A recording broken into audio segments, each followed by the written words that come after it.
Vous êtes une collègue d'Agostine? Non, je fais la cure. Moi, je descends jamais. Avec des malades en bas.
It was very particularly un-Hollywood in the sense that, you know, for example, certain moments that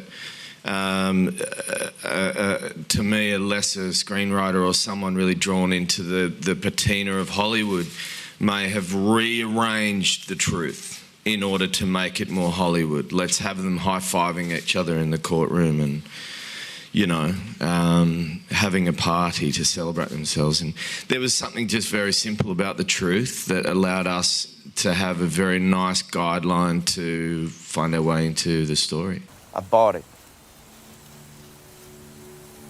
This whole acre.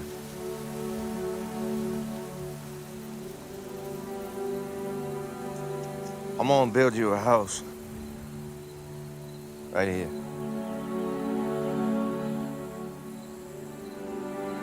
Our house.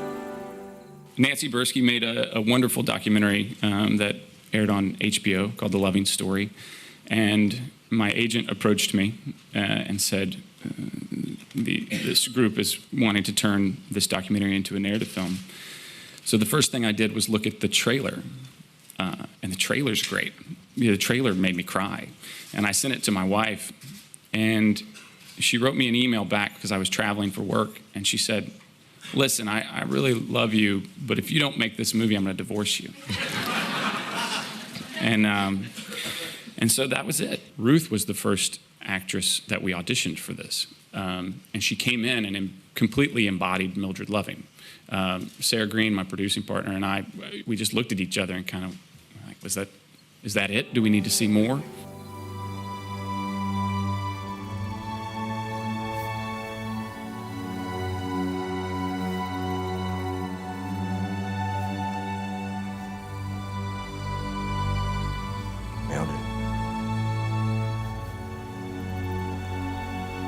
Yes?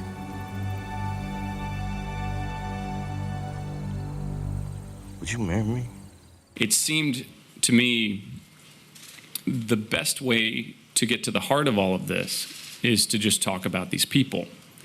I think when we talk about politics and we talk about social issues like race and marriage equality, we tend to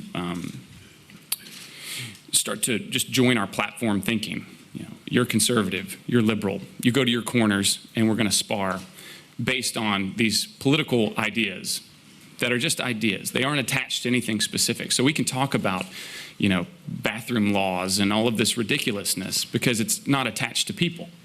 It's just these political ideas. And I think that's a waste of time. I think what people forget when they're so heated in their debates are the people at the center of these things. And when I looked at this story, it seemed very, very obvious to me that we needed to just talk about the people.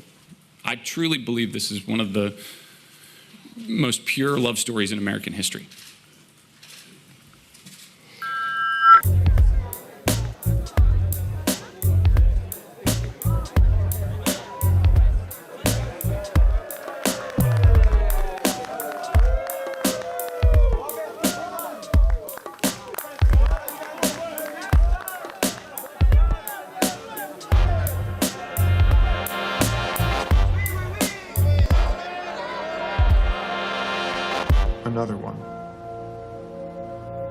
When you're a child, you learn there are 3 dimensions: height, width, and depth. Like a shoebox. Then later you hear there's a 4th dimension: time.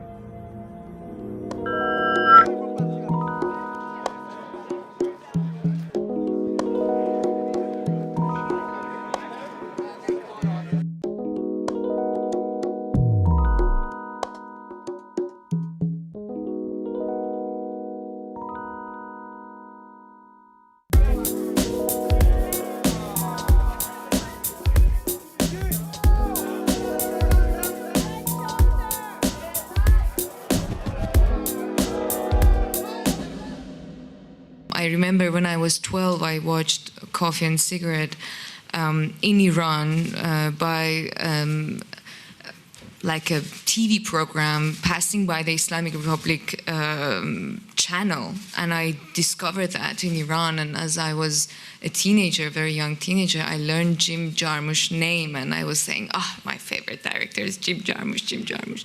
And then when he contacted me, it was like a dream come true. I said it was like a miracle for me, because it was like a sign from the universe that, wow, like when the world is winking, it's like, yes, it's fine, it's good, because I would never even dream of working with Jim, because I think I'm even happy that I'm living at the same time as him, because I think that he's a legend.